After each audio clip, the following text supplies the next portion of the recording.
Hello, Scorpio, Sun, Moon, Rising, and Venus signs. Kamusta kayo? Sana po ay nasa mabuti kayong kalagayan. Welcome back po sa Star Tarot. Kung bago kayo rito, welcome din kayo. Thank you sa inyong support. I truly appreciate it. God bless you all. Scorpio, po na mensahe po ninyo ay Page of Earth. Ayan. So, there are good news coming your way. Scorpio, meron magagandang balita na paparating sa inyo and that is related to your kaperahan. No, this is related to your financial matters. Maaaring meron ditong merong siguro in-applyan kayong loan, maaaring ma-approve na or baka merong grant na paparating or baka merong bonus na paparating sa inyo, maaaring gano'n, ano? Maaari din ang iba sa inyo rito ay magkakaroon ng ng interest, no? Sa pag-aaral, maaaring ang iba sa inyo is going to do your own research or maaaring you're curious about something new, no? Baka ibang direction kung baga ng career ninyo sa ngayon. Maaring iba yung field, no, na ginagalawan ninyo sa ngayon at maaring curious kayo to try or to study a different field naman, baka gusto ninyo na maiba naman ang inyong ginagawa or magkaroon lang kayo ng break from kung ano ngayon ang matagal na ninyong ginagawa sa trabaho or yung career ninyo. So baka may ganun lang. Yung baga ma-break lang kumbaga yung monotony, no, ng inyong ginagawa for the longest time.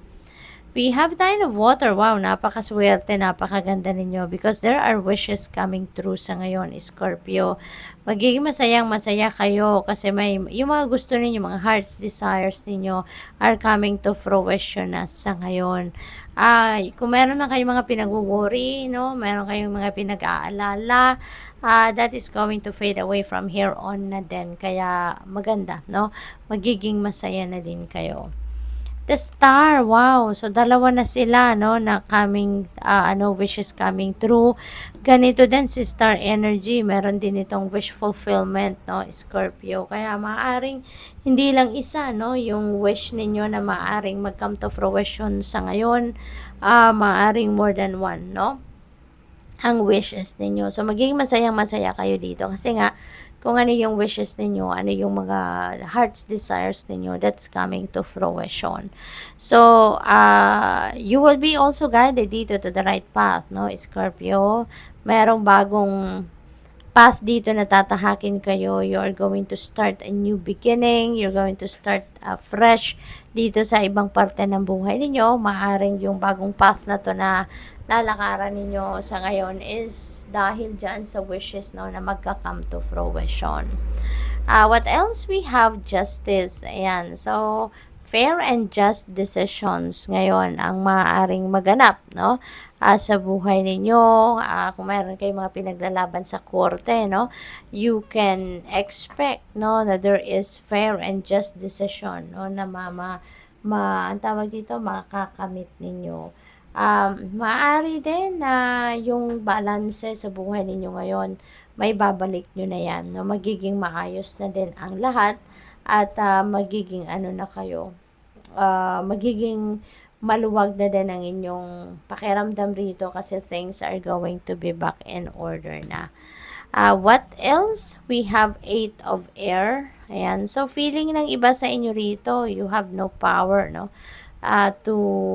To manifest whatever it is that you want to manifest in your life. Feeling ninyo powerless kayo.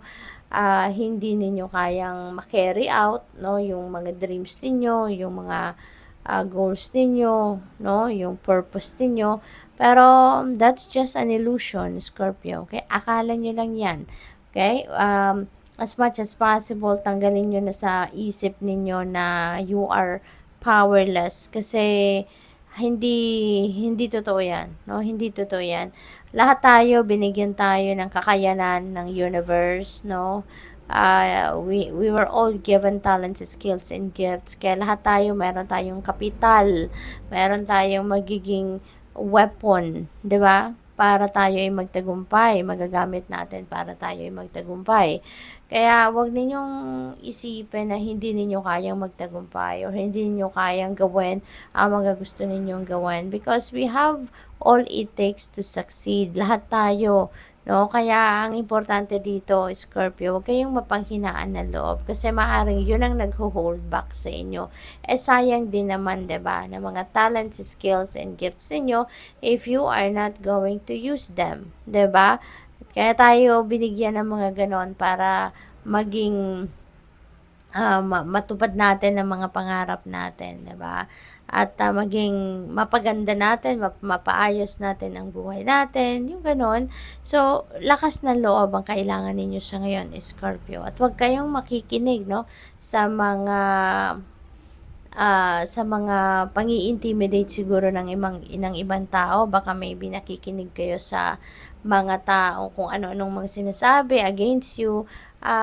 Mga iniinggit lang siguro yan sa inyo. Kaya siguro may mga negative comments kayo naririnig. But as much as possible, wag ninyong i-entertain yan sa sarili ninyo, because kayo ang mas nakakakilala sa sarili ninyo. Kayo yung mas nakakaalam kung ano ang inyong mga kakayanan. Okay? Kaya wag kayong maniwala sa ibang tao na kung kesyo hindi ninyo kayang gawin, hindi nyo kayang marating ang kung ano man, wag kayong maniniwala. Alright? What else? We have 5 of air. Ayan. So, maaring ang iba sa inyo rito, talagang feeling ko merong nakikipag-away siguro sa inyo, Scorpio, at maaaring yun ang dahilan kung bakit hindi kayo makapag-move forward, hindi ninyo ma-carry out kung ano man ang mga gusto ninyong gawin, kasi maaaring nai-intimidate kayo dito sa mga taong ito or sa taong ito. Alright? So, as much as possible, stand your ground. Huwag kayong papadala sa mga sabi-sabi ng kung sino man, mga paninira sa'yo. Don't allow them to succeed sa pang-i-intimidate sa inyo. Alright? Lumabang ka, ipakita mo na you have all it takes to succeed, no? At you don't need to do anything against them, pero pagsikapan mo, no, yung mga pangarap mo, yung mga plano ninyo sa buhay, yun na lang ang pagsikapan mo at pagbigyan ninyo ng inyong oras, panahon at attention and focus. Kasi 'di ba, the best revenge is success, 'di ba? You don't have to say anything against them as well. Hindi kailangan sugurin sila, hindi kailangan pagsalitaan sila. Focus on yourself. Focus on something wherein magtatagumpay kayo, and that is the best revenge, to show them that you are successful. What else? We have 2 of Earth. Ayan. So, busy ang iba sa inyo, Scorpio. You are focusing on too many different things. Siguro ang dami ninyong ginagawa here and there. At multitasking kayo, no? Maaari din na hindi rin kayo ngayon nakakapag-decision. Maybe there is something that you need to make a decision. Pero hindi ninyo magawa yan kasi nga parang wala kayo sa focus. Ang dami ninyong ginagawa, ang dami ninyong inaasikaso, no? So, kalma, alright? Kalma at bigyan ninyo ng focus ang dapat na i-prioritize ninyo. So, good luck. Thank you for watching. Love and light. Namaste.